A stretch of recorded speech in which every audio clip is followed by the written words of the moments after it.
Hey everyone, today I wanted to discuss the Bentover barbell row, many of the reasons why I like it, and then just some subtle form tweaks and technical stuff that I want to go over and how to cue it properly and how to perform it properly. So obviously it's a fantastic movement for building upper back strength, to build a muscular upper back. But when it comes to our accessory movements, and this is what I consider an accessory movement, I like to choose exercises that are going to address some form of technical flaw or imbalance with one of the major lifts. So taking the deadlift, for example, I feel the Bentover Row is a great accessory movement to help aid with the deadlift performance. So whether you have a weak upper back, and obviously it's going to translate well to how we perform it. So one of the things, the biggest mistake I see a lot of people make is, I'm just going to come over here to demonstrate really quickly.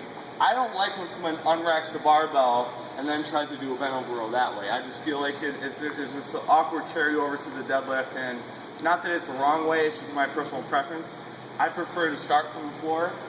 So taking the conventional deadlift into consideration, when we do a conventional deadlift, we start here. So when I'm coaching a barbell Bentover Row, I'm going to have people start in that same position. So with that, we're going to have the barbell set, we're going to have our feet a little further back, about shoulder width apart, so the barbell is directly over our toes. We're going to go overhand pronated grip. And again, we're just going to discuss the barbell Bentover Row. We're not going to go into Penley rows or Yates rows. We're just going to stick strictly to the Bentover Row here.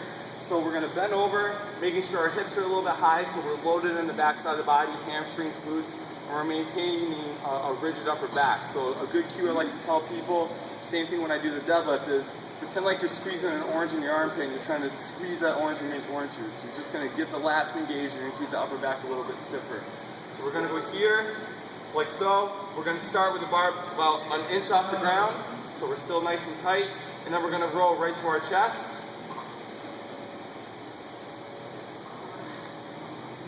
Like so.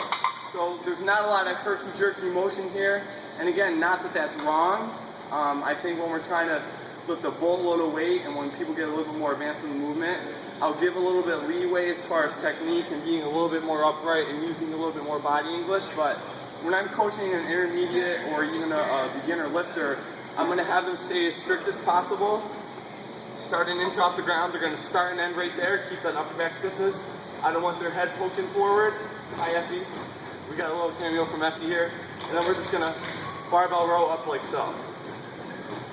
Like so. And those are just some subtle cues that we can use that I feel leads us to be a very good carryover lift to the deadlift. So give those a try today and let me know how it goes.